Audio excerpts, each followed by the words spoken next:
Mis enigmas favoritos presenta información basada en parte en teorías y opiniones, algunas de las cuales son discutibles.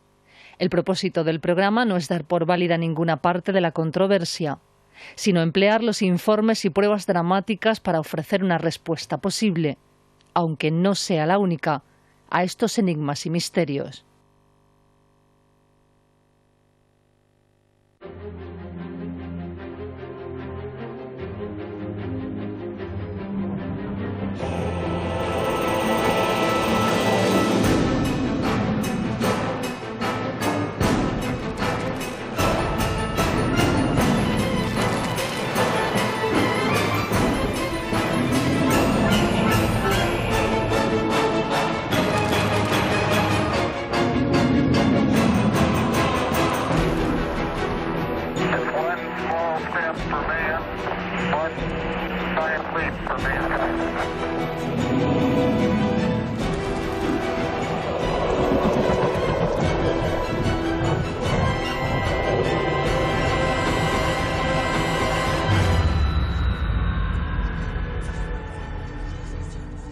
Queridos amigos, muy buenas noches y sean bienvenidos a una nueva edición, a una nueva aventura de Mis enigmas favoritos.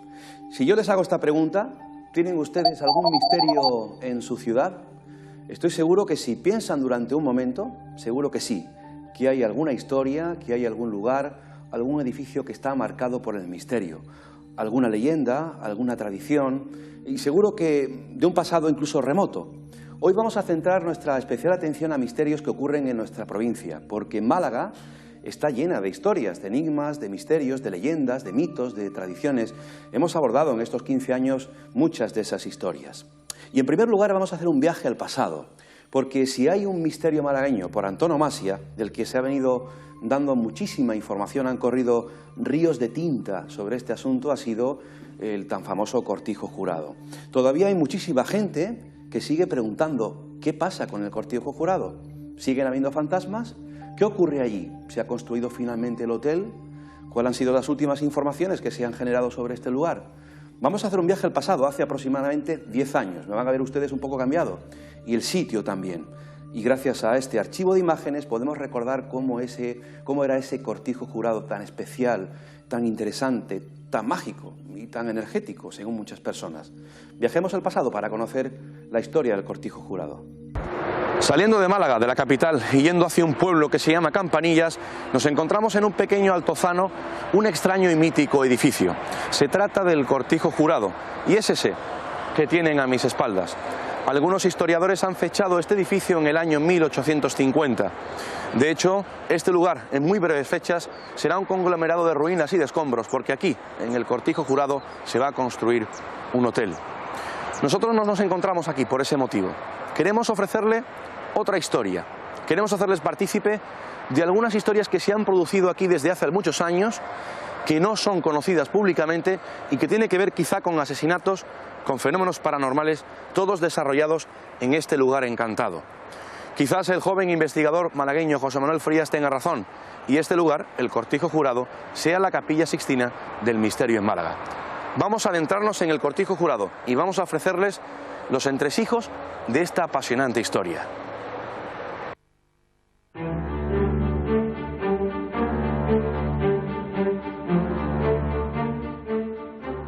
El Cortijo Jurado siempre ha estado rodeado de leyendas, de misterios que a día de hoy continúan sin explicación.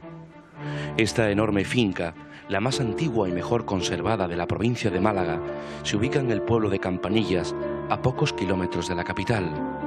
Hablar con detalle del cortijo nos llevaría horas y horas, ya que son muchos los rumores que sobre él se comentan en el pueblo. Desde tiempos remotos, la leyenda nos habla de antiguos crímenes llevados a cabo por personajes de la alta sociedad del siglo XIX, señores que podían sobornar a placer para escapar de la justicia, casos de desapariciones de muchachas que más tarde serían usadas en tétricos rituales sexuales, siendo enterradas a grandes profundidades en el propio terreno del cortijo. Quizá por eso, la leyenda negra y los fenómenos extraños se manifiestan de forma frecuente. Son muchos los vecinos de Campanillas que observan extrañas luces en mitad de la noche, sin que ninguna mano sea la causante de la incómoda iluminación. También es frecuente oír golpes y ruidos de dudoso origen. Esta es sin duda alguna la Capilla Sixtina del Misterio en Málaga, un lugar rodeado de leyendas, de historias aterradoras y por supuesto de una serie de fenómenos paranormales, de vivencias que una serie de testigos han podido vivir entre estos muros, los del Cortijo Jurado. Fenómenos paranormales de todo tipo que han quedado plasmados en diversas plataformas, ya sean fotografías, en vídeos, en audio y por supuesto sin explicación racional.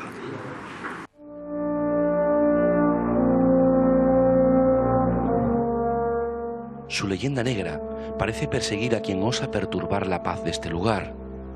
Esta noche en Mis Enigmas Favoritos intentaremos desentrañar todos los enigmas y misterios que aguardan en este cortijo, el Cortijo Jurado.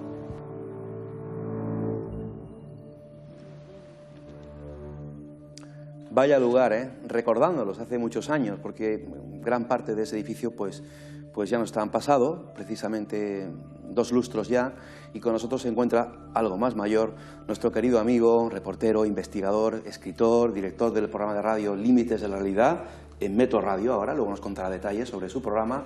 Está con nosotros hoy para hablar de este y otros asuntos. José Manuel Frías, buenas noches. ¿Qué tal? Buenas noches, gracias. Encantado de que estés aquí nuevamente. Igualmente. ¿Cómo te has visto? Bueno, muy joven sobre todo y con más pelo, por lo menos por arriba. ¿Cuántas cosas se han dicho del Cortijo Jurado como las expresadas por un servidor en el... Yo decía en aquel entonces, y lo mencionabas tú en el vídeo, que era como la Capilla Sixtina del Misterio en Málaga. Sigo pensando que a nivel visual, a nivel no sé, de simbología, de lugar simbólico, lo sigue siendo, ¿no? Pero sí es cierto que desde ese momento hasta ahora, que ha llovido muchísimo, que he investigado muchos casos de, bueno, no solamente de Málaga, pero centrándonos ahora mismo en la provincia, yo creo que he podido sacar más de 1.800 referencias de historias curiosas. Y claro, ya Cortijo Jurado ha pasado a un segundo plano. Hay historias que me han apasionado mucho más, pero sigue siendo para mí un lugar totalmente entrañable. En esta primera parte vamos a repasar todo lo publicado y lo que es actualidad del Cortijo Jurado. Nos acompaña hoy una dama, una periodista del misterio, investigadora, escritora, licenciada en Ciencias de la Información, Cristina Candela, una vieja amiga también. Buenas noches, Cristina. Buenas noches, Luis. Encantado de que estés aquí. Muchas gracias, igualmente. La última vez que tuvimos un encuentro televisivo fuiste tú, quiero recordar, la que me entrevistabas a mí. Efectivamente, fue sobre Belmez. Sí, ¿verdad? El famoso Belmez. ¿Cómo estás? ¿Está bien? Muy bien, muchas gracias. Encantado de que estés aquí, porque tú eres parte importante también en los orígenes, en la difusión de la historia del Cortijo Jurado. Sí, efectivamente fue, bueno, pues al principio de empezar yo a investigar, que unía al grupo de José Manuel Frías y el Cortijo Jurado fue el primer caso que yo pude, estudiar junto a él, ¿no? Sí, sí, lo recuerdo. Vamos a seguir recordando varias cosas, porque Cristina vivió en primera persona también algunos sucesos en el Cortijo, como también mucha gente que se ha acercado a él. Y está con nosotros por primera vez un joven investigador, es reportero, es director y presentador de un programa de radio, Ramas del Misterio, en Onda Color. Luego vamos a conocer también más detalles de este programa de radio que hace en Málaga y dedicándose también a la difusión y divulgación de los enigmas y misterios. Se llama Javier Pino. Buenas noches, Javier. Muy buenas noches. Encantado de que estés aquí con nosotros. Un placer. Y encantado porque además decíamos fuera de cámara que tiene que haber savia nueva, nuevas generaciones que estén ahí empujando fuerte en la difusión, en la divulgación de los grandes enigmas. Pues bueno, ahí vamos intentando trabajar, intentando demostrar, intentando enseñar, ¿no? Porque a fin de cuentas es nuestra finalidad, ¿no? Comentábamos fuera que lo importante es llegar y cualquier medio es... Javier Pino también está aquí como investigador, lógicamente, porque ha traído nuevas informaciones de un expediente, de un caso, el caso Almagro, de la calle Almagro, que hemos abordado ya en un par de ocasiones, y trae nuevas informaciones y conclusiones creo que interesantes. Pero si os parece, vamos a ir poco a poco avanzando en los contenidos que tenemos previstos, porque José Manuel decía, es que han corrido ríos de tinta y se han hecho tantas... barbaridades también del Cortijo Jurado. Sí, muchas mentiras, muchas fotografías falsas que han pululado por internet y que la gente, dentro de esa inocencia, se lo han creído prácticamente todo, ¿no? Yo creo que el Cortijo Jurado es un gran caso, pero habría que separar con bastante intensidad lo que es mentira, todo lo que se ha aportado además para darle importancia a la historia de lo que realmente ocurre. Y lo que ocurre no es que sea algo portentoso comparado con otros casos, pero sí muy curioso y sobre todo que nos retrotrae pues prácticamente siglo y medio, en la época en la que se construye aquel lugar y donde supuestamente ocurren una serie de circunstancias, vamos a decir, pseudohistóricas, porque no están contrastadas, pero sí forman parte de la tradición y de la memoria popular de la gente de Campanillas, ¿no? Sobre todo ubicar ante todo el Cortijo, aunque yo creo que es sobradamente conocido por la gente, en esa barriada de Campanillas, a las afueras de Málaga, aproximadamente 6-7 kilómetros de lo que viene siendo bueno, no la capital, pero sí lo que es el casco de Málaga. Está un poquito alejado. Déjame que mostremos dos imágenes. Ah, estupendo, muy bien. Vamos a ver una primera imagen de cómo está el Cortijo Jurado actualmente y pongamos atención en los carteles que se han puesto, porque, en fin, claro, llama, como dice nuestro buen amigo Lorenzo Fernández, llama poderosamente la atención pues el texto, ¿no?, que ponen esos carteles en esta fotografía que ha sido tomada hace muy poquito. Vemos a los fantasmas. Le hemos dado vacaciones hasta nuevo aviso. Por favor, no entren. Bueno, era casi necesario poner un cartel de esto, aunque parezca como algo muy humorístico, pero yo he visto allí, cuando iba a investigar, no sé, hace 7, 8 años, cuando ya había sido el boom, pues grupos de 40, 45 chavales haciendo botellón dentro de un lugar como este. O sea, yo creo que era necesario dar un aviso de que allí ya no se puede entrar, ¿no? Y el contraste de esta fotografía es otra del año 1930, en 1940. No se sabe con exactitud, pero está entre esos dos lustros esta imagen. Fíjense, ¿no? Qué imagen, bueno, más... qué semblante tiene esta mansión, qué maravilla. Este Cortijo. Yo creo que dentro de lo que es la provincia de Málaga es el edificio más simbólico, ¿no? Tenemos que además recordar que fue erigido en aproximadamente 1850, a mediados del siglo XIX, y por una de las familias más importantes en la provincia. No eran nativos, no eran de Málaga, vienen del norte, pero aquí empiezan a crear una industria, ¿no?, y a tener a su servicio pues a 3.000 trabajadores. Y erigen Cortijo Jurado, erigen también Cortijo Colmenares, que es un cortijo que está aproximadamente a 1,5 kilómetros en línea recta, y bueno, se convierten, como digo, casi en los dueños de todo lo que es la industria malagueña, y por lo tanto personajes muy conocidos, muy singulares, ¿no?, en lo que es Málaga, ¿no? Por lo tanto, cuando uno ve esa diferencia de lo que era el Cortijo en su momento, de la importancia que tuvo, de esos personajes de la alta burguesía, y ve lo que ha quedado hoy día, la verdad es que da bastante lástima, porque no ha sido solo el paso del tiempo, no ha sido solo la climatología, ha sido la gente que ha acudido al lugar simplemente para hacer daño, para destrozar las paredes, para romper el techo, para hacer agujeros de planta a planta, y eso ya creo que es la parte un poco negativa del misterio. Cuando uno difunde con toda la buena intención del mundo, es para que el que está al otro lado de un libro, de una pantalla de televisión o de una emisora de radio pueda conocer la historia, no para que vaya a cometer una serie de maldades tremendas, ¿no? Como Cristina, Javier, podéis intervenir cuando queráis, o bien diciendo algo, preguntando. Cristina, luego me voy a centrar contigo con este tema del Cortijo Jurado. Continúa. Bueno, porque claro, es lo que te preguntaba al principio, ¿no? Sí. ¿Cuántas falsedades y cuántas informaciones incorrectas y falseadas se han dado, ¿no? Claro. Yo creo que sobre todo a la hora de hablar de la historia de Cortijo Jurado, esa historia luctuosa, que es la que presuntamente se ha convertido en ese detonante de lo que ocurre hoy día, o lo que ha estado ocurriendo hasta hace bien poquito, hay siempre que indicar que no forma parte de la historia oficial. No tenemos una documentación que avale lo que allí dice la gente que ha ocurrido. Sí es importante que la memoria popular lo apoya, ¿no? Y siempre la memoria popular se basa en algo que pudo ser en su origen real y que luego se ha podido ir adornando, ¿no? ¿Cuáles son esas historias, las que me han contado allí?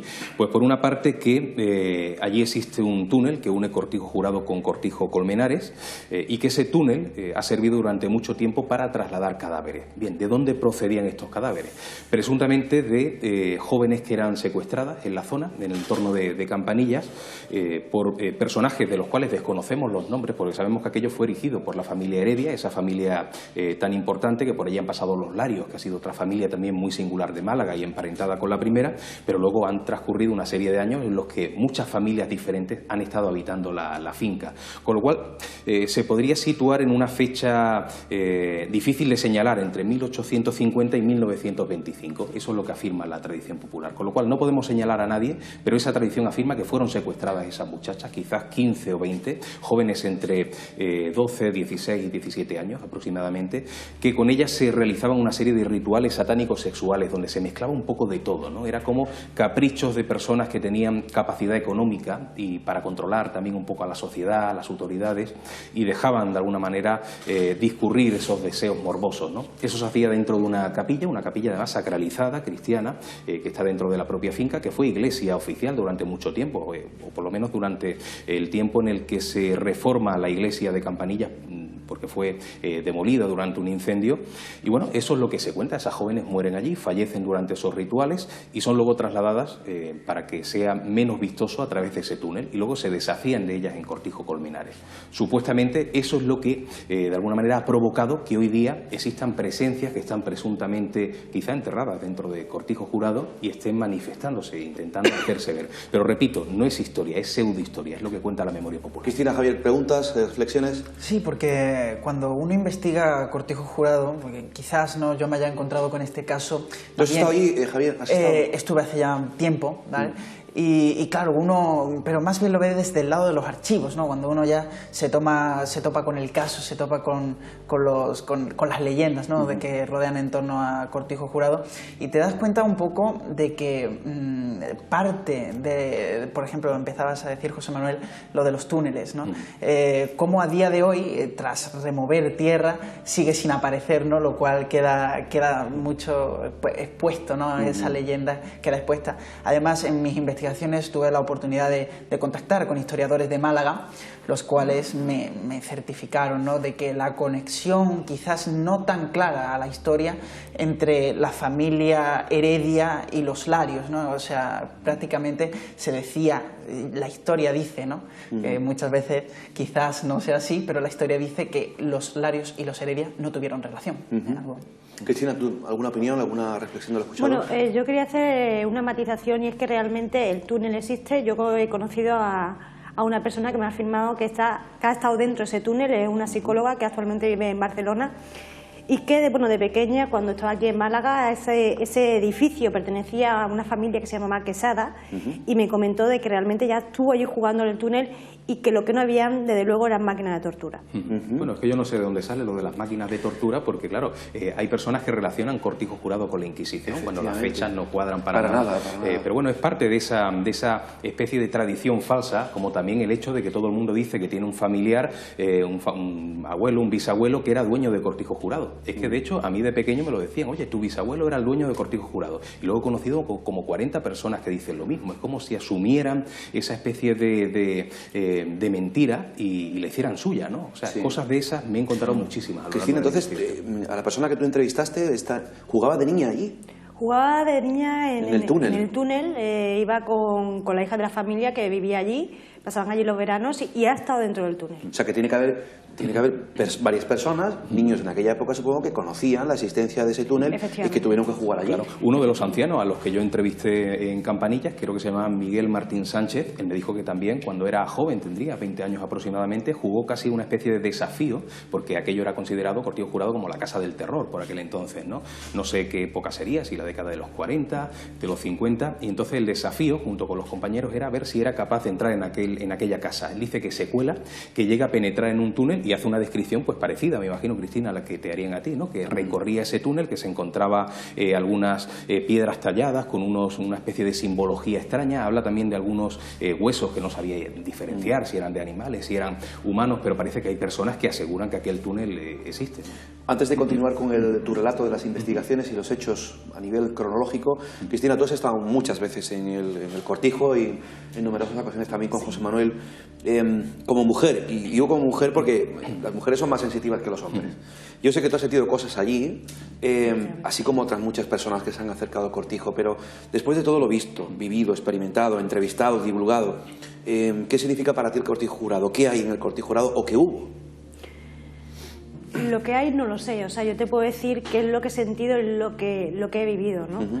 Sí es cierto que si te pones a analizar los fenómenos, por lo menos yo como testigo, que también es bastante subjetivo, he podido tener, bueno, pues he visto cosas extrañas. Una vez, además estaba José Manuel Frías también, una especie de neblina blanca que estaba allí en la puerta y que curiosamente, bueno, pues en ese momento yo tenía que atravesar la puerta y cuando vi la neblina, pues la verdad es que era súper racional, ¿no? ¿Era de noche, Cristina? Era de noche, bueno, y además fue una noche muy especial en la que pasaron muchas cosas y bueno, pues además fue la última de las que yo pasé allí en el cortijo del miedo que pasé, porque además de ver esta silueta, después, bueno, pues se escucharon unos gritos muy fuertes de niña en directo, unos olores a incienso muy intensos y además, bueno, habíamos estado 5 minutos antes en el cortijo, salimos un momento y al volver la casa estaba impregnada de ese olor, ¿no? O sea, fue una noche... Con la fuerte sensación de que allí había algo. Efectivamente, y además era una sensación que, como yo le digo, es muy subjetiva, ¿no? Pero era una sensación de que la casa te estaba transmitiendo como miedo, ¿no? Como pánico. Entonces... bueno, pues a partir de esa noche yo decidí no volver más al cortijo jurado y ya, bueno, tardé muchos años en volver, ¿no? Y experiencias, pues hemos tenido muchas, hemos sentido cómo nos han tocado, hemos sentido, bueno, hemos escuchado voces, hemos sentido sobre todo en la parte derecha de la casa, en una habitación de arriba, donde además se dice que hubo un asesinato, bueno, José Manuel lo podrá explicar mejor. Y bueno, incluso vimos un trozo de tierra, cómo se ondulaba. Me acuerdo que era nuestra primera visita al cortijo, estamos viendo un poquito... Como si la tierra se moviera. La tierra se movió. ¿Como claro, tomando forma de algo? Sí, era como si fuera una ola, se hizo un pequeño montículo y después volvió a su estado natural. Me acuerdo que, bueno, pues las personas que estábamos allí incluso pues estuvimos mirando a ver si es que la tierra podía haber algún animal, cualquier cosa, y aquella tierra no, aquella era dura como llamé sola, ¿no? Qué curioso. Y como te digo, pues muchos fenómenos a los que nos hemos enfrentado cada vez que hemos ido allí. Javier, ¿tú que has estado también, has sentido cosas ahí en el cortijo? Nosotros registramos, inclusive casi se puede decir influenciados, ¿no?, por la leyenda, llegamos a escuchar, lejos de grabadoras, lejos de dispositivos de grabación, llegamos a escuchar como un grito que recorrió todas las estancias del cortijo. Íbamos suficientes en la investigación como para afirmar de que todos escuchamos un grito de niña que venía, además quien conozca Cortijo Jurado sabe que rodeado por carreteras, una finca muy amplia, lejos de cualquier tramo urbano, escuchamos esa voz, ¿no? Ese grito de niña desgarrador que se repitió no una, ni dos, ni tres, se repitió más de 4 veces que en ese complejo, algo curioso. Además, Luis Mariano, hay un dato que, bueno, no voy a decir el nombre de la persona porque, bueno, la conocemos José y yo, pero como no se lo hemos comentado, tampoco quiero nombrarla, pero aquella noche en la que escuchamos unos gritos en directo, esta chica sintió, a la vez que escuchaba los gritos, como, bueno, ella describió que había sentido lo que esas chicas en el pasado habían vivido. Sintió, bueno, que la apretaban el cuello, le ataban las manos y le daban latigazo en la espalda. Curiosamente, cuando salió del cortijo tenía marcas en las zonas que ya había dicho. Qué fuerte, sí, qué fuerte. Yo sí quería decir, y dejarlo una vez más claro, que cuando los medios de comunicación general de este país se hacen eco de esta historia, se empiezan a dar todas estas informaciones, muchas de ellas no contrastadas, pero la génesis de la investigación y de la divulgación la acomete José Manuel Frías. Es gracias a él quien todo el mundo conoce esta historia del cortijo, no tan contaminada, lógicamente, al principio. Y tú has vivido también allí muchos fenómenos, José Manuel. Sí, hombre, no muchos, pero sí algunos, porque yo creo que además no hace falta ser sensitivo para vivir algo en cortijo jurado. De hecho, yo soy, sensible cero por completo, y allí he percibido cosas, con lo cual son cosas que ocurren en el plano físico y que cualquier persona puede sentirlas. Recuerdo, por ejemplo, más allá de lo que ha contado Cristina, que además lo suscribo todo porque estaba allí presente, una ocasión en la que un grupo de chavales decide hacer la Ouija allí en el cortijo. Me has leído el pensamiento, iba a ir ahora. Sí, y bueno, yo no participo, yo me quedo como observador y bueno, me di cuenta de que empieza a aparecer una entidad de una chica, una niña que dice que está allí enterrada, creo que se llamaba Elena, de esto hace ya un montón de años. Vamos a ver a continuación una reconstrucción. Sí. Bueno, y el caso es que empieza a dar una información, a decir que está allí enterrada, lo veremos ahora en esa reconstrucción, y en un momento determinado le pedimos una señal de dónde está enterrada, en qué lugar concreto, para intentar localizarla, ¿no? Y ella simplemente dice señal. Aparece esas letras que forman la palabra señal y se corta la comunicación. En ese momento nos levantamos todos, pasamos por ese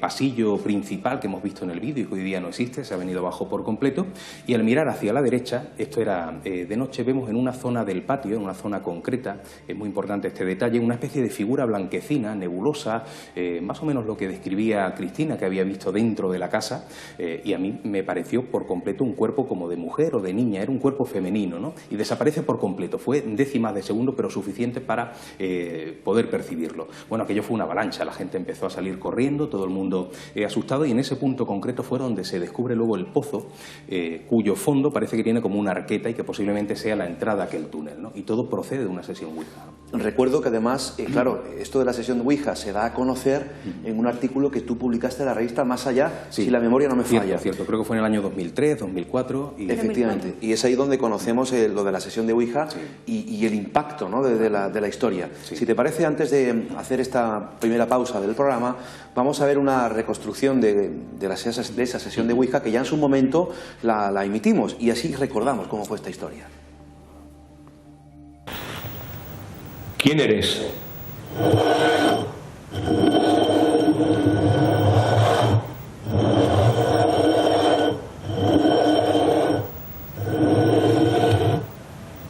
Elena. ¿Qué edad tienes? 12.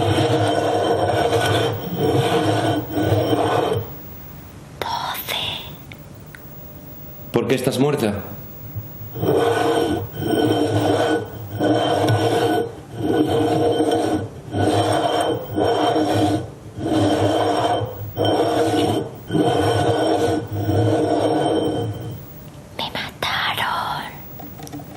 ¿Fuiste una de las víctimas de los dueños de esta casa?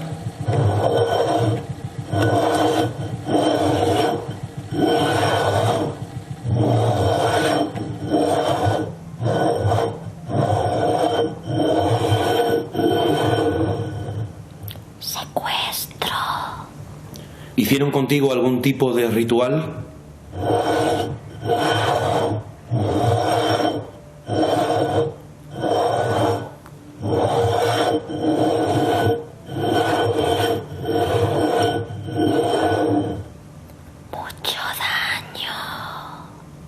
¿Había más gente inocente contigo?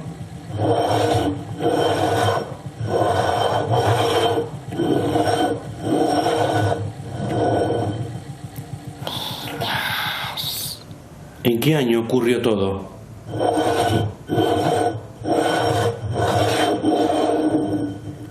No sé. ¿Dónde estás enterrada?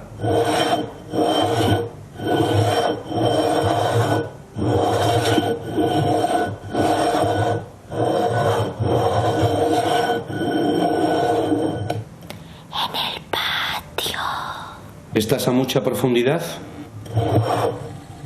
4 ¿metros? Sí. ¿Estás sola? No. ¿Hay más niñas enterradas contigo? Sí. Dinos el lugar exacto e intentaremos buscarte.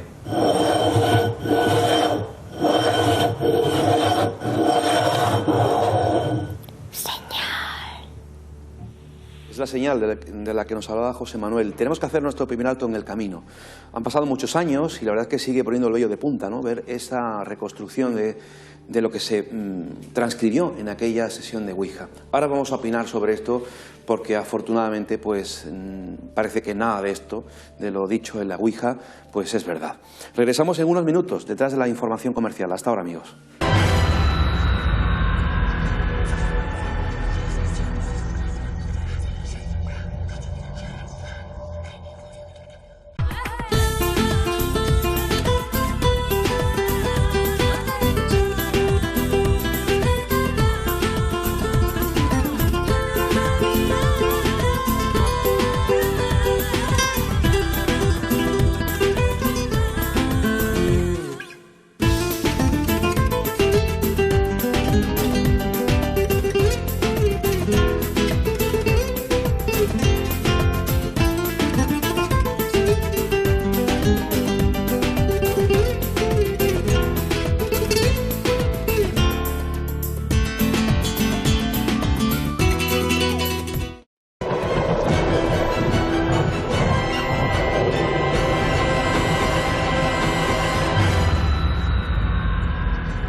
Continuamos la segunda parte del programa. Estamos centrándonos hoy en algunos misterios malagueños. Concretamente hemos empezado con el Cortijo Jurado, una historia que muchos de ustedes conocen. Es un emplazamiento, un cortijo, un lugar que está muy cercano al núcleo de Campanillas, en Málaga, y que ha generado pues muchísima polémica, así como mucho interés, sobre todo los que se han acercado al mundo del misterio, porque efectivamente han ocurrido ciertos hechos paranormales, extraños en ese lugar. Es un sitio, un lugar que tiene 150 años de historia y que probablemente pues muchos episodios están ligados a las paredes, ¿no?, de ese lugar. Bueno, estábamos viendo una sesión de Ouija y claro, como toda sesión de Ouija, pues por una parte es fascinante y por otra también pues bueno, pues lo que mucha gente piensa y ve cuando ve una Ouija, ¿no?, le echa para atrás.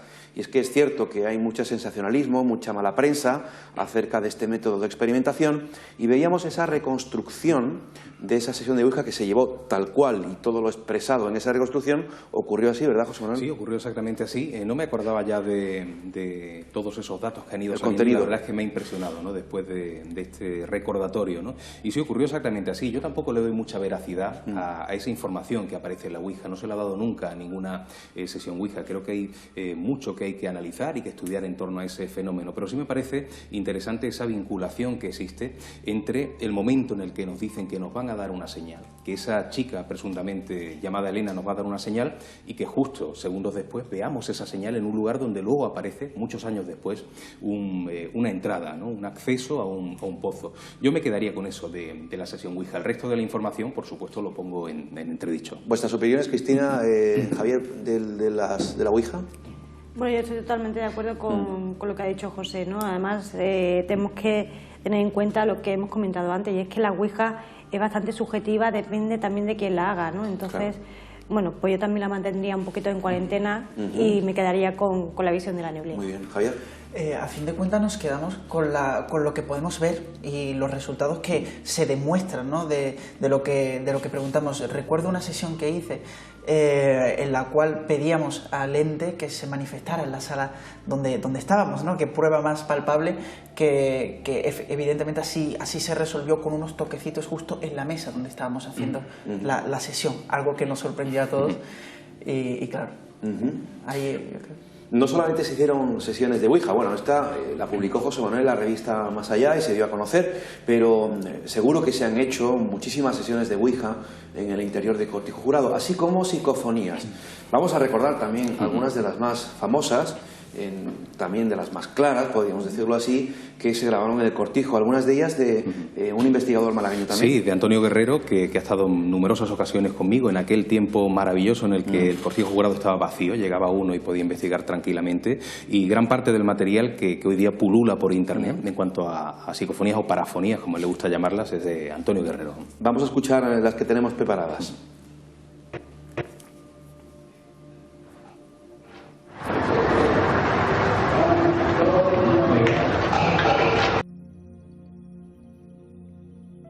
Parece que dice al final, ¿no? Hay personas que escuchan al pozo, otros al fondo, otros escuchan a Antonio dos veces. Lo que está claro es que al principio dice Antonio, ¿no? Y el propio Antonio Guerrero me ha asegurado en numerosas ocasiones que dentro de las investigaciones que él realiza en diferentes lugares, muchas veces esa voz que aparece lo llama, parece llamarlo. O sea que quizá en esta parafonía estaba refiriéndose esa presunta entidad al experimentador, al propio Vamos a Antonio intentar Guerrero. escucharla de nuevo.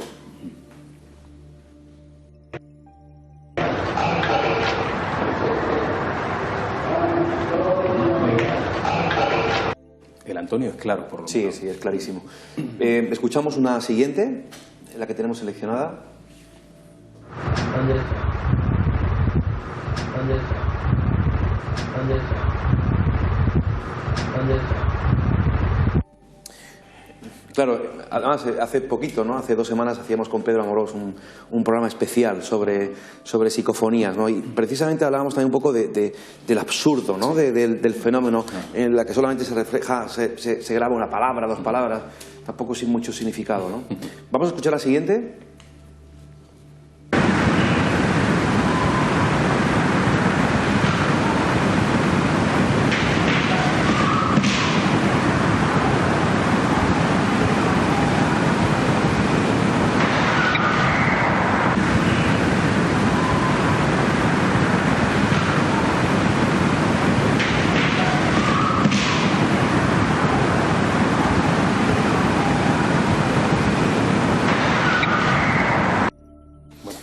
Esta dio mucho que hablar, lo recuerdo. Sí, de hecho, yo creo que lo importante de esta grabación es que no es una parafonía al uso, es que es algo que escuchamos, hacía alusión Cristina antes, lo escuchamos nosotros directamente y daba la casualidad de que la grabadora estaba allí encima, ¿no? Estaba allí en el suelo, al lado nuestra, ¿no? Pero yo me acuerdo que escucho de pronto unos gritos y bueno, lo que pienso es que ha entrado alguien allí, una muchacha, porque escucho gritos de mujer junto con la gente que estaba allí conmigo y rápidamente me levanto, intento ver si alguien se ha acercado, si hay alguien en el patio, en el exterior. No había absolutamente nadie, no había coches aparcados, no había gente y bueno, no sé de dónde surgieron esos gritos, pero no es la típica parafonía porque la escuchamos directamente. ¿Escuchamos otra?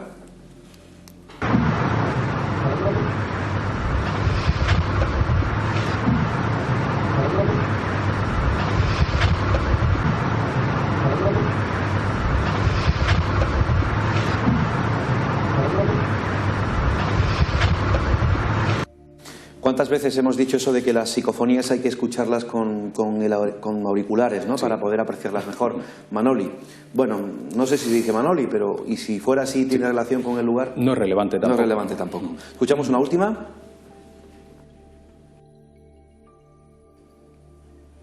¿La tenemos preparada? Una última psicofonía. Vamos también a concluir con el... Porque claro, podríamos hablar horas desde el cortijo jurado, ¿no? Pero me gustaría mostrar también algunas imágenes que tomamos en un famoso programa de radio, Milenio 3, cuando estuvimos haciendo en directo, además, aquella madrugada, dispusimos varias cámaras en los pasillos, en diferentes estancias, y cómo pudimos recoger también con las cámaras algunos fenómenos luminosos extraños. ¿Te acuerdas? Sí, sí, la verdad es que pasaron cosas curiosas aquella noche, no cosas impresionantes, pero sí es cierto que se ven determinadas cosas que pasan por delante de la cámara. No sé hasta qué punto puede explicarse científicamente en cuanto a motas de polvo, insectos, pero bueno, fue una noche interesante. Intentamos recuperar esa última psicofonía, ¿si está preparada? ¿No?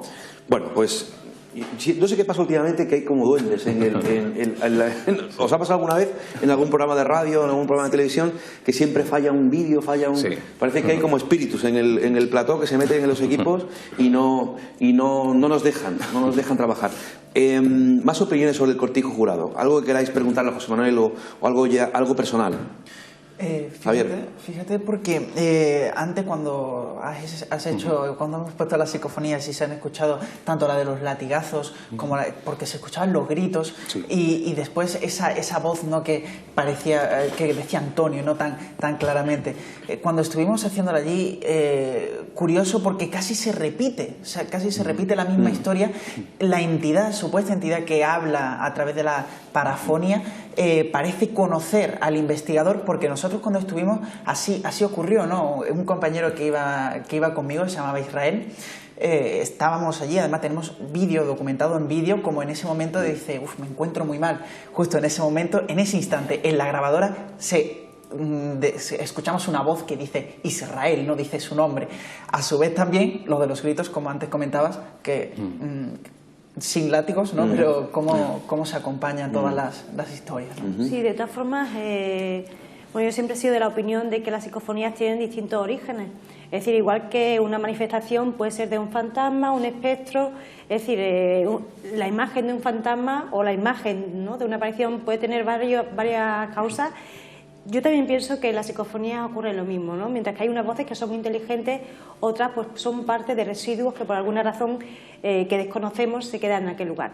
Y es cierto que en el cortijo jurado, muchas de las ocasiones que hemos ido, y muchas de las veces que hemos grabado, siempre hemos sacado la misma voz diciendo la misma frase, con lo que también nos indica que realmente detrás de eso puede que no haya nada inteligente. Por lo tanto, yo pienso que a lo mejor sería pues eso, una voz de una persona que en un momento de tensión, de ansiedad se quedara allí registrada. ¿Cuál sería la actualidad, José Manuel, del cortijo jurado? Bueno, la actualidad, por una parte que aquello está que se cae, o sea, prácticamente si no lo arreglan pronto, si no lo reforman, se va a venir abajo uno de los edificios más simbólicos de Málaga.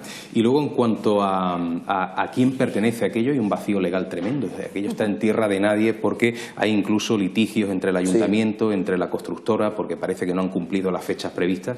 y a día de hoy yo creo que no existe ni siquiera un consenso, ¿no?, en cuanto a quién es el dueño de Cortijo Jurado, ¿no? Yo creo que es una lástima, porque yo cuando me enteré de que iban a hacer el hotel, por una parte me entristecía la idea de que ya no iba a poder entrar a ese cortijo, que fue un poco mi primera gran investigación, pero por otra parte me alegré muchísimo de que se iba a conservar, de que se iba a mantener intacto, se iba a reformar, alrededor se iba a hacer el hotel, y la verdad es que me ha penado mucho el que las obras se paralizaran, ¿no? Se paralizaran, supongo que por el motivo económico de la crisis y no por cuestiones de fantasmas, pero a fin de cuentas es bastante lamentable. Sabéis que a través de una muy buena fuente, que lógicamente no puedo citar, es El Compromiso, esta buena fuente, insisto, repito, me comentó que en las obras, cuando empezaron las obras para hacer el hotel, pues obviamente se vieron varias máquinas ahí trabajando y excavando. Ahora tú ya me has especificado y esto es importante. Sí. Bien, en todas esas obras, en todas esas excavaciones para construir esos cimientos del hotel, no ha aparecido ningún resto, ningún cuerpo, ni nada de nada extraño. Sí. Pero me estoy enterando por ti, porque yo no voy desde hace tiempo, que lo que es el interior del cortijo en sí, ahí no se ha excavado. No, allí no se ha excavado, ni tampoco, bueno, igual se hubieran reformado los cimientos, si hubiera pasado el tiempo y se hubieran seguido adelante las obras, pero allí lo que se ha hecho es la estructura del hotel que va alrededor de Cortijo Jurado. Es más, si cogiéramos Cortijo Jurado y aquí pusiéramos Cortijo Colmenares, donde termina ese túnel, se ha hecho la excavación alrededor y no se ha cogido este flanco, con lo cual si hay un túnel que une este cortijo con el otro, no se hubiera cortado por medio de esas obras, ¿no? O sea, se ha excavado alrededor y yo creo que eso ni afirma ni desmiente la idea del túnel, ¿no? Pero sobre todo no la desmiente, o sea, podría estar allí. No sé si, compañeros, tenemos ahora disponible esa psicofonía, la última que teníamos preparada. Si es así, la podemos escuchar. A ver qué nos dicen. Bueno, vamos a cambiar de historia. Creo que todavía el Cortijo Jurado va a seguir dando que hablar. Sí, tengo la sensación, seguro. Y por lo menos veremos cómo se resuelve este asunto, ¿no? De todas maneras, cuando tengamos disponibles esos documentos, vamos a dar paso a ellos. Vamos a hablar ahora de un caso que ocurrió hace muchos años en Málaga, con las fuertes connotaciones que tiene mediáticas y periodísticas, porque no sé si ustedes sabrán que hubo un fantasma, no sé si lo sigue habiendo, en las dependencias del mítico y archiconocido Diario Sur. ¿No es así, Cristina? ¿Qué historia, no? Efectivamente, hubo un fantasma en la antigua sede del Diario Sur de Málaga desde 1939 hasta 1974, que fue cuando la sede se mudó a Gregorio Marañón, y durante todo ese tiempo hubo un fantasma allí que los periodistas consideraron como un fantasma benefactor, y que incluso tal era la reacción que tenían con él que llegaron a tenerle como uno más en la plantilla. ¿Ah, sí? Y mira, fíjate qué imagen estamos viendo, Cristina, que tú nos has facilitado. ¿Estamos hablando de qué año? Bueno, pues esta casa es que realmente no conocemos el año de su construcción. Sí es cierto que es de principio mediados del siglo XIX, y esto es como era en un principio, ¿no? Después ya pasa por distintos dueños, como ahora comentaré, hasta que finalmente llega a ser la antigua sede del Diario Sur, ¿no? Ajá, qué imagen esta, ¿eh? Como la vemos, está, bueno, pues allí a la derecha, antiguamente se llamaba como el Palacio de los Clement, y estaba situada en la Alameda de los Tristes, que hoy es conocida como la Alameda de Colón. Concretamente está en el número 2, que hay ahora un edificio que pertenece a un banco, ¿no? Efectivamente, es verdad, es verdad. Tenemos varias vistas del palacete. Cristina, esta historia del fantasma, ¿a qué edad, a qué año nos tenemos que retrotraer? Mira, esta foto sí me gustaría comentarla, porque fue, es la portada del libro que a mí me llevó hasta el caso, ¿no? Fue escrito por don Francisco Lancha, un periodista de renombre que, por cierto, murió la semana pasada, y que, bueno, pues a partir de entonces pues tuve varias conversaciones con él, y él fue el que me puso al día de todo lo que ocurría en el periódico. ¿Esa es una foto actual, Cristina? ¿Dónde estaba? Efectivamente, este es actualmente el edificio donde se encontraba el antiguo palacete. ¿Y qué pasaba? ¿Cuáles eran los fenómenos que ocurrían allí? Pues un poco te voy a contar también la historia, un poco los antecedentes, para que también la gente sepa qué es lo que ocurrió allí y cómo llega ese fantasma a ese palacete. Lo que dice la tradición popular es que, que don Adrián comienza en Málaga a mediados del siglo XIX, cuando un joven que era bastante guapo, apuesto, bastante mujeriego, se enamora locamente de una chica. Esta relación no es bien vista por los padres y entonces los amantes tienen que vivir por separado. Este joven, que sufre una terrible depresión, al final, bueno, pues se enclaustra en el dormitorio de su vivienda, y tal es su estado de ánimo que incluso los familiares tienen que llevarle la comida porque él se niega a salir de allí. Entonces pasa el tiempo, permanece el chaval entre estas cuatro paredes hasta que finalmente fallece. Y es entonces, en este momento, cuando empiezan a producirse fenómenos en este palacete que, como digo, estaba en la Alameda de los Tristes, que hoy es Alameda de Colón. O sea, murió por tristeza, por depresión. Efectivamente, con lo que se dice antes, un mal de amores. Un mal de amores.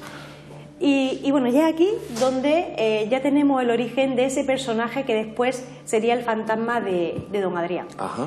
Realmente la identidad de ese joven enamorado al que llamamos a don Adrián no sabemos quién es. Tenemos varias hipótesis.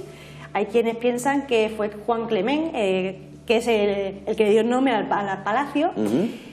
Otros piensan que pudo ser Enrique Scholl, que era un cónsul de Dinamarca, que bueno, adquirió el palacete años más tarde. Y hay, por último, quien piensa que era un malagueño, que era de clase media-baja y que bueno, se había enamorado de una de las hijas tanto de Clement o de Scholl, motivo por el que su espíritu, al morir, decide trasladarse a esa casa para permanecer junto con su amada. Además, aquí sí que tenemos un dato importante, y es que, bueno, no es vinculante desde luego, pero sí, bueno, pues nos hace ver que pudo haber algo, ¿no? Y es que cuando fallece Juan Clement, antes de fallecer en el 1872, este dispone que todo ese palacete, con todo cuanto hubiera dentro, sería heredado por su hija Elena, pero siempre y cuando la hija permaneciera soltera. O sea, esto, como digo, no es vinculante, pero sí nos muestra... Pero es curioso. Claro, es curioso y nos muestra que a lo mejor esa hija tenía una relación que no era bien vista. Claro. A partir de aquí, bueno, pues desconocemos si el palacete era la casa habitual de don Adrián o si era de su eterna amada. Lo que sí sabemos es que decide hacer de este palacete su morada, ¿no? Y allí permanece hasta 1974. Bien. En 1939 el Diario Sur... bueno, pues se instala en aquel palacete y pues tiene tres plantas. En la planta baja tiene la gran parte de los talleres y la rotativa, una planta primera para la administración y redacción, y un ático en el que se encuentra el fotograbado, el taller de laboratorio y una capilla en el que bueno, pues los periodistas, como tenían que trabajar por la noche y el domingo no podían madrugar, pues celebraban misa. Qué periodismo aquel, ¿eh? Lo recordaba el otro día con Juan Rada, el periodismo nocturno que se hacía, el auténtico. Sí. Y además tenían bueno, una dispensa del Papa Pío XII que le dio permiso expreso para que pudieran celebrar esa misa. Como digo, bueno, pues esa era la distribución del edificio, y también hay que destacar, antes de hablar un poquito de los fenómenos, y es que la plantilla de los trabajadores que estaban allí en el Diario Sur ya han sido periodistas de renombre aquí en Málaga. O sea, estaban Sebastián Subirón, Enrique Llorén, don Francisco Lanza. Primeras espadas del periodismo. Efectivamente, y fotógrafos como los Salas, ¿no? Entonces, sí, claro. Bueno, pues son personajes, periodistas con una gran trayectoria profesional y que además tienen una gran credibilidad. Me estaba acordando, Cristina, seguro que José Manuel también, no sé si Javier porque es muy joven, pero aquella portada de marzo del 74, fotografía de Fernando Salas, flotilla de ovnis sobre Ciudad Jardín. ¿Os acordáis de aquella mítica fotografía? Claro. Qué bueno, qué bueno. Continúa, Cristina, perdona. Nada, siempre es bueno el inciso. Sí. Bueno, pues... como digo, el Sur se instala allí en febrero del año 1939, y ese mismo año los trabajadores ya empiezan a notar fenómenos extraños. Ellos notan que los materiales de oficina les desaparecen o les cambian de sitio sin explicación alguna. Al principio, pues, bueno, piensan que son bromas entre compañeros, e incluso hay momentos en los que pues surgen pequeñas disputas, porque claro, allí no es como ahora, ¿no? Por la escasez que tenían económica, que eso del tiempo, tenían un bolígrafo, un lápiz, y entonces, claro, que le quitaran el bolígrafo, pues hacía que incluso el periódico se pudiera retrasar, aunque suene gracioso, ¿no? Y, como digo, al principio piensan que son unas bromas, tienen discusiones entre ellos, hasta que empiezan a sospechar de que esas desapariciones de objetos puede estar relacionada con un fantasma del que ya habían oído y que estaba allí en el edificio. Ajá.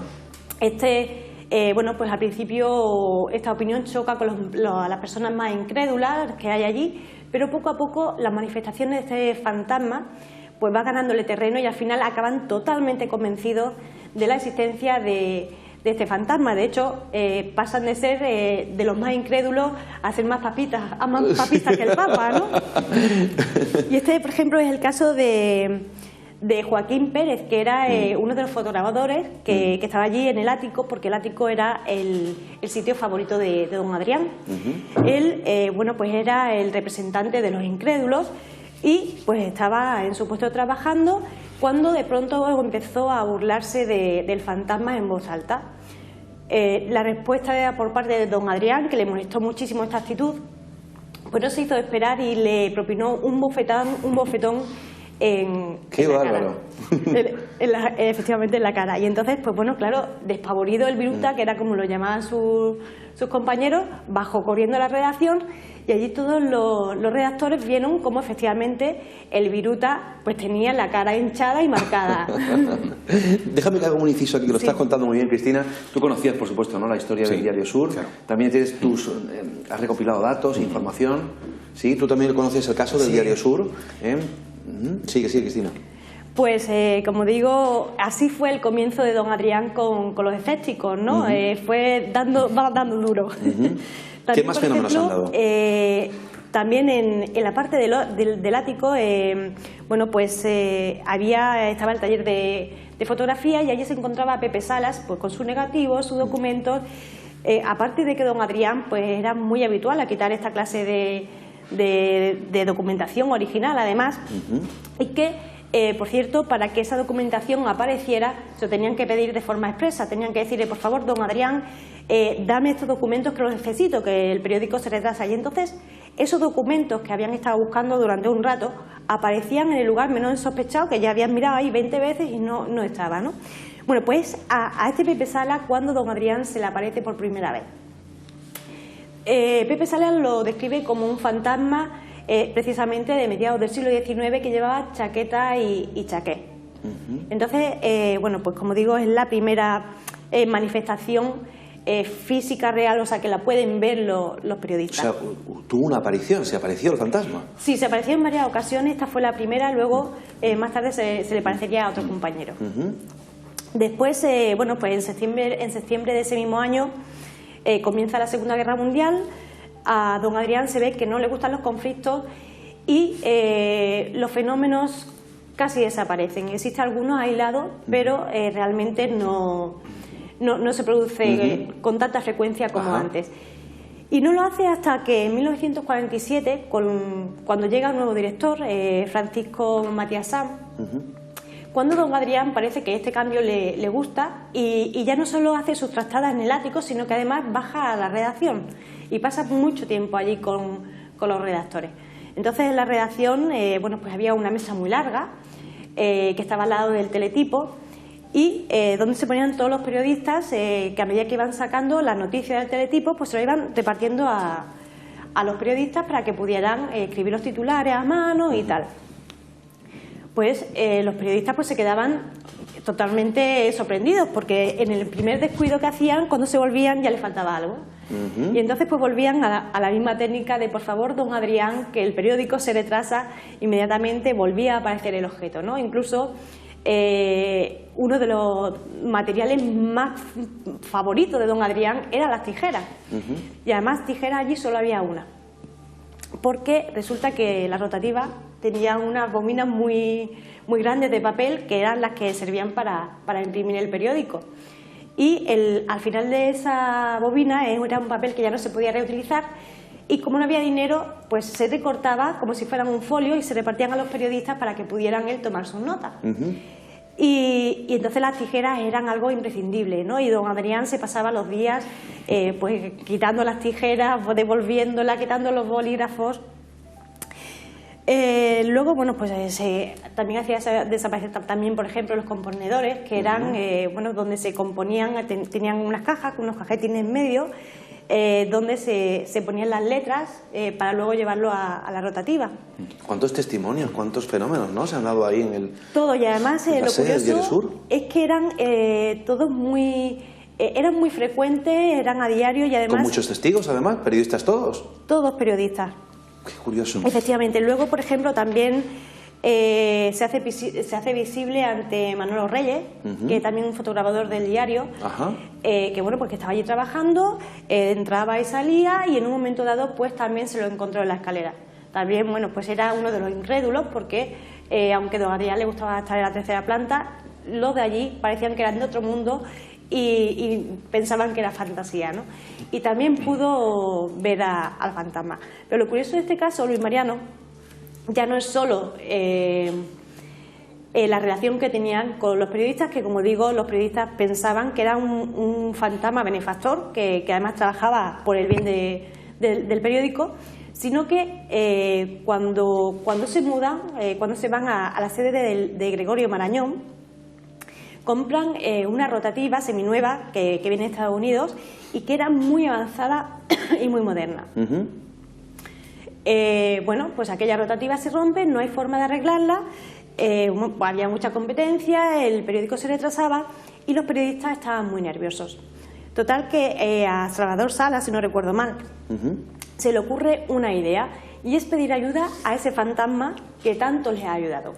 Y entonces, ¿qué es lo que hacen? Bueno, pues cogen objetos que habían en el antiguo palacete, como por ejemplo un reloj de pared, una botella antigua, lo llevan a la mitad de la nueva sede del Diario Sur, y allí se ponen todos en círculo alrededor de aquellos objetos y empiezan a hacer como una especie de ritual, conjuro. Don Francisco Lancha no me supo concretar mucho más, en el que invocaron a don Adrián para que le hiciera ese pequeño favor.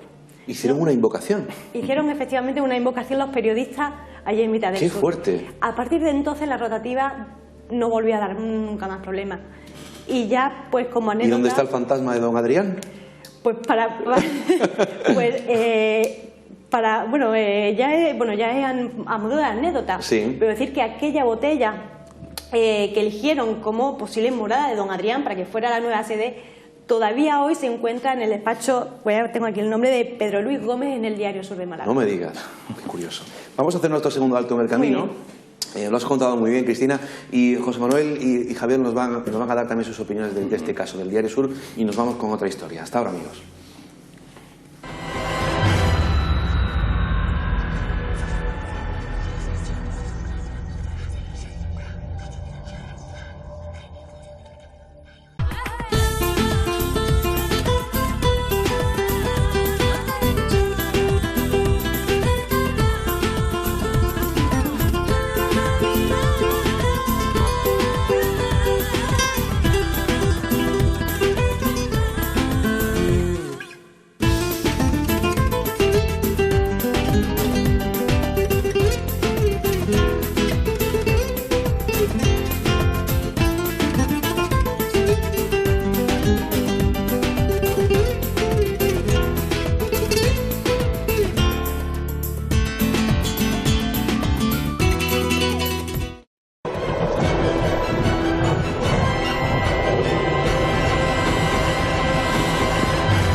Comenzamos la tercera parte del programa, y yo responsabilizando en la anterior parte a los duendes.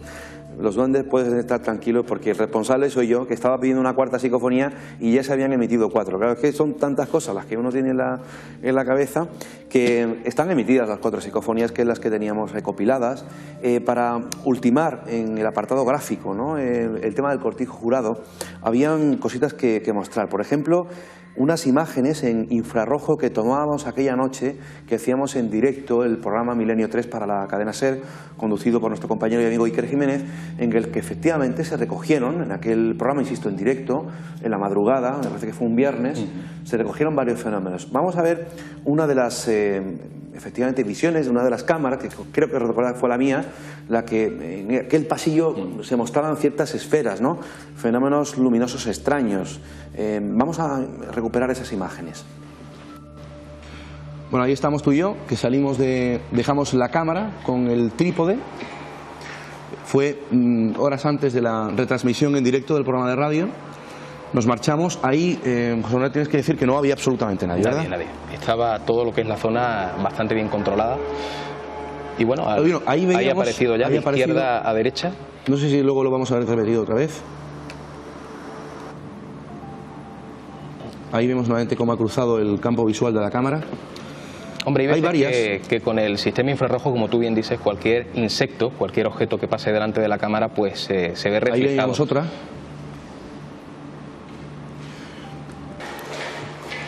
Nuevamente salimos. Claro, si esto hablamos de psicofonías, de fotos extrañas, de vídeos extraños, le unes lo que uno puede percibir, que entiendo que es subjetivo, en ese lugar, pues hombre, confronta un puzzle en el que todo lo paranormal pueda existir en ese lugar, ¿verdad? Claro, y es curioso con relación a los vídeos que no solamente es en esa ocasión, además tu videocámara captó varias esferas en distintos momentos. La mía, que estaba justo enfrente, mirando hacia la derecha, también captó algo. También la del compañero Francisco Contreras rescató algunas imágenes extrañas, o sea que se repitió en 3 videocámaras y es algo que creo que es importante, quizá. Ahora comentamos el documento. Vemos otro grabado el 28 de junio de 2002, otro suceso también anómalo, extraño, en el Cortijo Jurado. Vemos estas imágenes.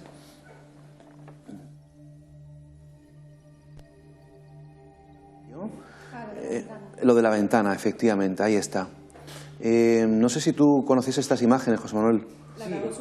Sí, tampoco son... si tuviera que hacer un top 10 de sucesos interesantes de Cortijo Jurado, no estarían estas, pero porque son fenómenos que podrían ser reales, podrían ser extraños, pero cualquier percepción, cualquier tipo puede ser un insecto, puede ser un reflejo de una linterna, eso puede confundir, sobre todo usando infrarrojo, ¿no? Son curiosas, pero tampoco le doy una importancia grande. Cristina, ¿tú querías decir algo viendo esas imágenes? No, realmente estoy de acuerdo con José Manuel Frías en que muchas veces la oscuridad de la noche con la linterna, Perdón. cámaras, Jesús. Perdón, gracias. Todo eso puede confundir y luego pues resultar, bueno, pues cuando vamos a un sitio de esto, la verdad es que vamos con muchas ganas de ver cosas y podemos malinterpretar algo, ¿no? Pero si hay que ser realistas, realmente lo que vemos ahí puede ser un reflejo o puede ser cualquier otra cosa. ¿Quieres decir algo, Javier? Curioso, te lo comentaba justo cuando se emitía el corte, cómo nosotros registramos también justo desde el patio, ya a la visual, ¿no? A nuestros propios ojos, como en la ventana que da del cuarto de baño da al patio, vimos una especie de luces, las vimos desde el patio, subimos arriba con las cámaras y casi sin quererlo, pasando por los pasillos, grabamos una pequeña esfera, era muy pequeña, luminosa, pasando por detrás de nosotros. Volvemos a lo mismo, ¿no? Puede ser cualquier cosa, pero lo bonito es el misterio. Vemos ahora 2 fotografías que nos ha traído Cristina Candela, también de una de las estancias del Cortijo Jurado. Esta es una de las muchísimas que se han hecho, ¿no? Y que algunas de ellas comportan algo extraño, ¿no? Recogen algo extraño. Vemos esas 2 fotografías. Cristina, esto es la estancia de arriba, si no recuerdo mal. Sí, efectivamente, es el ala derecha, si no recuerdo mal. Y bueno, la fotografía se hizo en el 2009 aproximadamente y bueno, pues la habitación estaba totalmente oscura y yo pues estaba usando el flash, o sea, no veía tampoco lo que estaba fotografiando y bueno, pues ahí al lado de la primera ventana que hay a la izquierda se ve en un principio como un poquillo de algo verde, ¿no? Que no se sabe lo que es. En la siguiente foto ya vemos como ese verde parece que se ha adelantado un poco y se ha puesto en mitad de la ventana, ¿no? Curiosa imagen, claro, es que ¿qué son estos halos, estos haces de luz, estas energías que a veces las cámaras captan? ¿Cuántas veces, verdad? Hemos captado a través de nuestras cámaras estos fenómenos luminosos extraños. Concluimos aquí el Cortijo Jurado y, como he dicho antes, seguro que va a dar que hablar. Yo sí quisiera decir algo importante y es que hace algún tiempo también se publicaron, llegaron a la revista de José Manuel Frías una foto donde aparecían supuestos cadáveres momificados. Cierto. Que tienen mucho que hablar. Cierto. Me gustaría matizar que se descubrió que esas fotografías realmente no pertenecían a los cortes jurados, que estaban hechas en el cementerio San Miguel, para que la gente, bueno, pueda saber la verdad de todo lo que vamos descubriendo con el paso del tiempo. Has hecho muy bien en recordar esto, porque yo recuerdo que se montó permítame esta expresión, un pollo bueno con el tema, porque recuerdo que los cadáveres estaban como en bidones, ¿no? Sí, estaban prácticamente tirados encima de muebles, metidos en bidones, dentro, como bien dice Cristina Candela. ¿Pero eso no apareció en un piso de la calle Larios? No, eso apareció en una especie de cuarto a las afueras del cementerio de San Miguel, ¿no? Y de esa información tengo yo constancia a través de un vigilante de seguridad, que en su momento además me dice que no mencione cuál es el sitio. Yo siempre que hablé en programas de televisión o de radio o en prensa decía un edificio simbólico del centro de Málaga, sin hacer alusión exactamente. Ah, claro, y de ahí que se dijera que fuera en un piso de la calle Larios de Málaga. Sí. Bueno, concluyendo la historia de este fantasma ya querido del Diario Sur, ¿alguna opinión, alguna información adicional, José Manuel? Bueno, sobre todo me quedo con esa imagen de aquellos reporteros de raza haciendo una invocación para que el fantasma arreglara la nueva rotativa, ¿no? que es algo bastante curioso. Y luego el hecho de que el fantasma acuda al nuevo edificio cuando normalmente están anclados en un lugar determinado. Hay quien dice que está dentro de ese frasco, que todavía se conserva, y hay quien dice que no, que está todavía dentro del edificio originario, causando fenómenos a la gente que vive allí en el entorno. Yo me quedo con lo del frasco, que es más romántico. De todas formas, don Francisco Lancha, cuando tuve la oportunidad de hablar con él la última vez, me dijo que bueno, que al principio del traslado don Adrián se seguía manifestando. Lo que ocurre que después bueno, él me daba su opinión y me decía que bueno, pues que los periodistas empezaban a jubilarse, venían otros nuevos y que ese cambio no le debió gustar a don Adrián, porque fue cuando empezó a desaparecer esos fenómenos, ¿no? Pero que en un principio parece que sí había algún tipo de fenómeno. Bueno, ¿y en la actualidad hay o no hay? Ahora mismo no hay nada. Está inactivo el tema. Salvo la botella con don Adrián dentro. Sí, que de hecho lo habíamos pedido para traerla esta noche aquí y nos dijeron que no, dice a ver si se os derrama o lo que sea y empiezan los fenómenos. ¿Alguna opinión, Javier, sobre este caso? Conocí el caso a través de Cristina cuando lo presentó en mi programa y fue la verdad que algo muy curioso, ¿no? Porque cómo se une, como decía antes José Manuel, con ese ritual casi, ¿no? Y con el ambiente periodístico, cómo se une el periodismo y el misterio, ahí es casi de libro. Sí. Y además el compañerismo que existía con el propio fantasma, que lo consideraban como uno más, y bueno, en sus relaciones diarias pues estaban con el fantasma como si fuera algo lo más normal del mundo, ¿no? Faltaba la nómina. Sí. Vamos a cambiar de historia, de caso. Vamos a dar ahora, como siempre, los datos del programa, pero me gustaría bueno, dar los datos de nuestros invitados, sus páginas web, qué están haciendo, qué programas están dirigiendo y presentando, dónde, a qué horas y qué días. José Manuel Frías tiene su página web, que ya conocen de ustedes de sobra, www.josemanuelfrias.com. Hay mucha información en ella. Él sigue dirigiendo y presentando Límites de Realidad, un programa ya decano en la radio, muchas temporadas, muchos años. Lo está haciendo ahora en Metro Radio. Cuéntanos, José Manuel, ¿qué día, qué hora? Lo tenemos los viernes a las 11 de la noche. Queda ya poquito tiempo para ya mismo terminamos temporada. Pero bueno, creo que seguimos dando ahí un poquito de cancha a todo este tipo de temáticas. El dial no lo sé que se emite en Málaga a través del dial, pero yo para eso soy muy despistado. Se puede escuchar en directo también a través de internet. Y bueno, viernes a las 11. Espero que la gente Viernes a las 11. Como todos los programas de radio que hay en España, fin de semana siempre, por la noche. Está ahora José Manuel en Metro Radio. De todas maneras, él está en Facebook, en internet, pueden meter su nombre y apellido y enseguida pues le aparecerá el podcast y todos los programas que se puedan descargar de Límites de la Realidad. Javier Pino tiene un programa de radio también, Ramas del Misterio. ¿Cuánto tiempo llevas haciéndolo? Pues ya lleva sus 6 añitos. 6 años, 6 temporadas. 6 años con además 200 capítulos, no son pocos. Qué bien. Pero bueno, intentamos escalar, intentamos aportar lo máximo y la verdad que nos están tratando muy bien allí en Onda Color, aunque para los interesados que quieran, ¿no?, escuchar y que quieran seguirnos un poco en Ramas del Misterio, pueden encontrar todos los podcasts en internet. Qué bien, Onda Color, Ramas del Misterio. ¿Y cuándo se emite este programa? ¿Qué día, qué hora? Pues fíjate, voy a distar un poco del mito de los fines de semana. Nosotros le metimos los miércoles. Qué buen día. Justamente por la noche, de 11 a 12 y media de la noche, en el 107.3. Qué bien, estupendo. Bueno, Cristina tiene su página web, cristinacandela.com, también la pueden encontrar en Facebook, lleva muchos años en el misterio, es licenciada en Ciencias de la Información. ¿Estás escribiendo algo, preparando algo, estás investigando algo? Pues ahora mismo sobre todo estoy haciendo investigación y preparando, bueno, pues nuevos misterios para posibles también temporadas de televisión que bueno, por cierto, en mi página web pueden ver todo lo que tengo. Y CristinaCandela.com. Efectivamente. Y ahí estamos. Muy bien, Cristina. Bueno, vamos a dar los datos del programa por si usted quiere enviarnos alguna sugerencia, alguna idea, alguna crítica, algún caso, alguna historia, alguna fotografía, algún audio, vídeo, lo que deseen, a nuestro correo electrónico misenigmasfavoritos@gmail.com. Y ahora toda la información de todas estas actividades que tenemos preparadas de aquí al verano, pues también están en nuestra web www.misenigmasfavoritos.com, o también en el apartado de eventos en nuestro muro de Facebook. Cada vez son muchos más los amigos que se unen a esta gran familia de Mis Enigmas Favoritos, repartidos por todo el mundo. Mandamos un abrazo muy fuerte a todos los seguidores y amigos que nos siguen en Centroamérica y Sudamérica. Cada vez más, muchísimas gracias de corazón por tanta fidelidad y tanto cariño.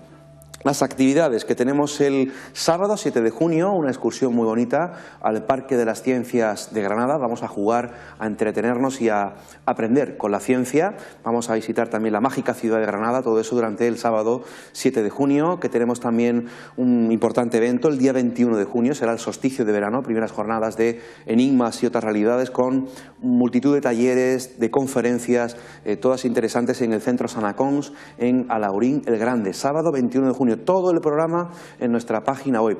Y también tenemos nuestros viajes. Hemos organizado del 4 al 6 de julio a Fátima, lugar especial al que hemos ido muchas veces. Del 26 de julio al 30 de julio a Lourdes y Zaragoza, visitando el Monasterio de Piedra, otro lugar muy bonito, muy especial. Que tenemos en agosto 2 grupos exactamente iguales al Camino de Santiago, del 1 al 9 y del 15 al 23 de agosto, y que también tenemos organizado nuestro esperado y ansiado viaje a Egipto, que muchos de ustedes ya nos han solicitado, desde el día 27 de agosto al 6 de septiembre. Toda la información en nuestra página web, misenigmasfavoritos.com. Dicho esto, vamos con otro caso que, bueno, ha entrado dentro ya de por sí del mundo del misterio en Málaga, como es el caso de la calle Almagro, el expediente Almagro. Javier Pino ha estado recientemente, ha investigado esta historia también, y bueno, nos trae nuevas informaciones. Vamos a ir viendo imágenes, algunas de ellas cedidas por otro buen amigo de Denex, Alberto Guzmán, que no ha podido estar esta noche con nosotros, y le mandamos de aquí un fuerte abrazo. También hay imágenes de él en estas que van a ver a continuación. Javier, ¿qué pasa en la calle Almagro?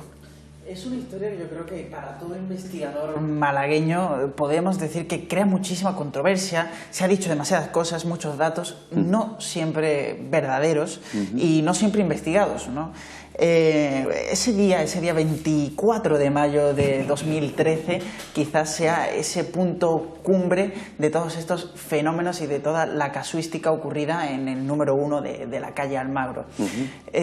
Fueron la portera del edificio, María Gómez, la que contempló en primer lugar, no este fenómeno, una manifestación catalogada como poltergeist, el poltergeist malagueño por excelencia, ¿no? Estas manifestaciones físicas y violentas, ¿no? En las que las cosas se mueven aparentemente, ¿no? Sin ningún emisor, ¿no? De esos movimientos. Curioso porque María Gómez, la portera del edificio, sería testigo de cómo ese día 24 de mayo bombillas aparecerían aparentemente materializándose en el aire y se estrellaban en todo el portal, es decir, desaparecían del cuarto de contadores del mismo edificio para repartirse quizás en una amalgama de destrozos por todo el portal. Ella, alarmada, avisa a toda la comunidad de vecinos, que baja, entre ellos Francisco Delgado, Trinidad Quintana, muchos vecinos del bloque de edificios que son testigos de estos acontecimientos. Muy raro también, porque encontrar fenómenos paranormales con tantos testigos, como hoy hemos presentado aquí varios, es raro porque a día de hoy se siguen sucediendo en mayor o menor medida, pero sin duda algo que investigar, ¿no? Porque se conoce y se pone como origen ese 24 de mayo de 2013, aunque para mi gusto hay que ampliar la visión, ampliarlo mucho más, porque días posteriores a este día que entra la policía, entran los bomberos, que inclusive son también testigos del fenómeno, e inclusive uno de los bomberos cuentan, ¿no? Que recibió aparentemente un golpe con un candado, ¿no? Materializado en el pie. Y curioso porque los fenómenos concomitantes a partir de este día 24 de mayo son cuadros que estaban atornillados en la pared desprendidos de la misma, estanterías y armarios que estaban dentro de la sala de contadores completamente desvencijadas, todo parece que hubieran entrado allí como si fuera a robar, ¿no? La claraboya que veíamos ahí en las fotografías completamente destrozada al haberse, como, al igual que las bombillas, ¿no?, materializado una llave inglesa, que así describen los testigos, que reventó la claraboya. Inclusive un hueco cóncavo muy cerquita de esta que apareció en el techo a 3 metros de altura después de escucharse un fuerte golpe. Muy curioso también, casi como yo lo asemejo mucho a un puñetazo, ¿no? Como si alguien hubiera dado un puñetazo con rabia en el techo de yeso. Muy curioso porque las plantas del edificio, los maceteros, también aparecían tirados por el misma portería y por la entrada. Y curioso porque todas las plantas, todas las bombillas parecen que iban estallando en todas las plantas del edificio. Curioso también que se hablaba porque los trozos de cristales que se estrellaban a lo mejor aparecían en plantas distintas y en los mismos lugares donde desaparecían las bombillas no estaban los cristales, ¿no? Encontramos esos dos casos, ¿no? Muy curiosos. Aunque para mí el giro, yo creo que, como comentabas antes de la presentación, ha dado nuevas luces quizás a las tantas sombras, ¿no?, que tenía el expediente Almagro, ¿no? Se conocía ya que en este edificio se ejercían como fuerzas electromagnéticas, incluso creo que se llegaron a medir, ¿no, José Manuel? Sí, yo recuerdo aquellas imágenes, de hecho muchas de esas imágenes que hemos visto son tuyas. Claro, fue una idea además de nuestro compañero Juanfran Romero, que en un momento determinado decide poner, no sé por qué, la brújula justo debajo de la claraboya, de la claraboya y de esa hendidura, ¿no?, esa especie de bollo en el techo, ¿no? Y justo al pasarla por allí de un lugar a otro, empieza a girar de manera alocada, ¿no? Y está grabado además. Recuerdo esas imágenes tuyas. Un vídeo muy, muy curioso, ¿no? Yo, como bien dice Javier, para mí al menos es uno de los casos más impactantes de los últimos 20 años, no solamente en Málaga, sino también en el resto de España. ¿Para ti es auténtico? Para mí es auténtico. Siempre dejo la puerta abierta a la posibilidad de que no lo sea, pero casi en totalidad es auténtico. Javier. Electromagnetismo que casi que vamos ligando, ¿no?, con la historia que a día de hoy nos ha llegado, ¿no? Porque casi, José Manuel, tú fuiste también de los primeros en investigar, de presentarte allí, en ver el fenómeno de primera mano, casi sin contaminar, pero quizás el tiempo también nos revela otros datos, ¿no? Como por ejemplo el caso de un vecino. Muchos de los que estaban allí ya se rumoreaba en tiempos que esto ocurría en casi de echarle la culpa, ¿no?, podríamos decir, como detonante a uno de los vecinos del bloque. Cobra sentido porque 6 meses antes de ese 24 de mayo de 2013, esta persona se muda al número 1 de la calle Almagro y automáticamente 6 meses después, y antes, con anterioridad, también se habían dado, como veníamos comentando, estos fenómenos tan violentos que casi nos recuerdan, ¿no?, un poco a la telequinesis, ¿no? Porque quería yo aportar este dato, ya que calificar de poltergeist algo tan repetido en el tiempo y con estas pequeñas características, ¿no?, que vamos sacando, vamos viendo que dista un poco de la... No te preocupes, suele ocurrir fenómenos extraños en el plató. Pues, como decimos... ¡Qué susto, caray! Quizás telequinesis aquí, ¿no? Quizás telequinesis porque cuando estos fenómenos ocurrían, los vecinos lo achacaban a eso, ¿no?, como si fueran entes sobrenaturales y sobre todo cuando se ha escrito al respecto, se ha escrito como tal, ¿no?, como poltergeist. Pero curioso cuando recibo de información de miembros del bloque, vecinos del bloque, de que este vecino no solo es consciente de que provoca esto, sino que cuando se muda a este edificio, en bloques anteriores ya había ocurrido lo mismo. No tenemos registro de que esto haya sido así, pero sí lo cuentan, sí cuentan como si en otro edificio donde él ya habitó todo ocurrió. Sí tenemos registros de que ha sido inclusive despedido de muchos trabajos donde estuvo. No me digas. Sí, por ocasionar daños colaterales con esta aparente habilidad un poco controlada, ¿no? Es curioso porque encontramos mucha relación con el caso de Nina Kulagina, ¿no? Nina Kulagina, qué clásico. Vamos a ver imágenes.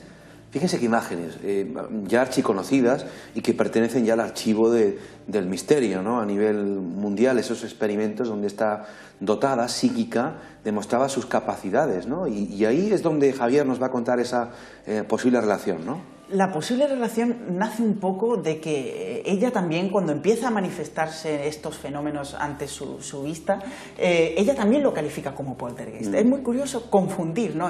Mira, Cristina, mira qué imágenes. Curioso. Es increíble, ¿no? Como en aquella época ya se llevaban este tipo de experimentos, ¿no? De telequinesia. Un caso auténtico, ¿no, Javier? Caso auténtico, o por lo menos no desmentido y queda casi ahí como en el registro de videoteca, ¿no? Sí. Y yo creo que un caso al que hay que mirarle con especial atención, ya que ella también, cuando manifestaba una especie de estado alterado, viene siendo enfado o viene siendo cualquier sentimiento, ¿no? que suscitara este tipo de eventos desencadenantes, ¿no? También ocurre eso en la persona que vivía, ¿no? En la calle Almagro, ¿no? Cuando él tenía momentos de alteración, los fenómenos ocurrían con mayor violencia.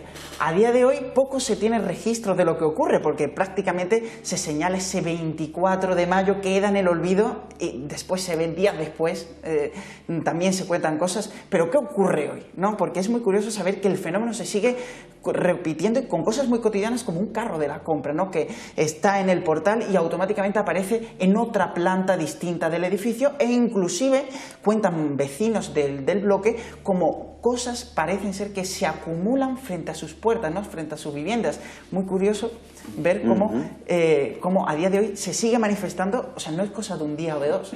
O sea, que para ti también es auténtica esta historia. Yo me he encontrado, supongo que uno lo lee en papel y siempre le da el beneficio de la duda, pero cuando te encuentras cara a cara con las personas que te lo están contando, cuando te transmiten un poco la visión de cómo lo han vivido, creo que en este caso concreto, en el caso de la calle Almagro, uno queda más que convencido por ver el gran alboroto, ¿no? Que se montó, y también bajo el pretexto de que ellos no ganaban nada vendiendo esta historia. Es más, yo creo que a día de hoy ha sido más perjudicial el hecho de haberlo expuesto a beneficioso, ¿no? Cristina, ¿tú conoces esta historia de primera mano o simplemente por lo que se ha publicado? Yo lo había conocido, bueno, pues en base a lo que habían dicho los compañeros, sí, y poquito más, ¿no? Sí es cierto que, bueno, como dice Javier, bueno, pues sí hay indicios de que, bueno, no es que esté la casa encantada, sino que una persona lo está provocando.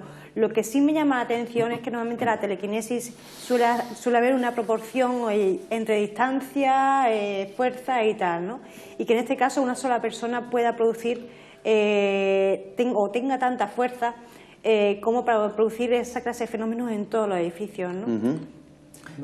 Porque, puntualizando, también días posteriores no solo se manifestó en el portal, como bien decía Cristina, sino también en bares colindantes, en edificios que también pantallas de televisión se vieron afectadas quizás por estas energías casi invisibles. Además, comentabas un poco cómo tenía que estar un poco la telequinesis, tanta fuerza podría llegar a tener para ocasionar todos estos desperfectos. Muy curioso, porque en el caso de Ninel Kulagina ya tenía que estar presente en la habitación donde estos fenómenos ocurrían, como hemos visto en los vídeos. Pero curioso, en el caso, algo que dista de la telequinesis, y es que este individuo, por lo que se ve, sus energías traspasa paredes, ¿no? Y llegan. Bueno, no solo eso, es que es cierto que se puede vincular a esta persona concreta, a este señor, parte de los fenómenos, como si hiciera de catalizador, pero es que mucho antes, este hombre llevaba allí 1 año y medio, 2 años, creo que muy poquito tiempo. Estos fenómenos vienen produciéndose desde hace 20, 30, 40 años, o sea, el edificio está marcado ya de por sí. Es posible que a lo largo del tiempo hayan pasado por allí personas que hayan aumentado esa energía o la hayan catalizado de alguna manera, pero yo me quedaría más con el edificio que con alguna persona concreta. El tiempo de programa se ha consumido, se ha acabado. Yo he disfrutado muchísimo hoy porque estoy entre compañeros que investigan muy bien y también divulgan muy bien. Ha sido un placer, se nos quedan muchas historias. Me gustaría la próxima temporada, José Manuel, contigo, hacer 3 partes, tocar 3 historias. Una, estamos en Mijas, haciendo este programa en Mijas, y tenemos que hablar de esas apariciones de la señora en la ermita de la Peña, la Virgen de la Peña, que teníamos previsto para hoy, pero ya no ha dado tiempo. Queremos hablar de algún caso de extraterrestres, posibles extraterrestres en mi ciudad natal, en Ronda. Sí. Y me gustaría, que estamos en Ronda, hablar de un personaje del que has escrito un libro fascinante como es Fray Leopoldo de Valdeire. Claro, hay mucho que contar de él y mucho interesante. Además. Y por supuesto hacer una próxima tertulia con vosotros también, con Javier y con Cristina. Encantadísimo. Muchísimas gracias a los tres. ¿Habéis estado a gusto? Claro que sí. Sí. Pues muchas gracias por haber venido al programa y os emplazo para una nueva ocasión. Muchas gracias. Y a ustedes emplazarles también para la semana que viene, donde seguiremos abordando los grandes enigmas y misterios del mundo. Un fuerte abrazo de todo el equipo que hace posible mis enigmas favoritos. Que pasen una feliz semana. Buenas noches, amigos.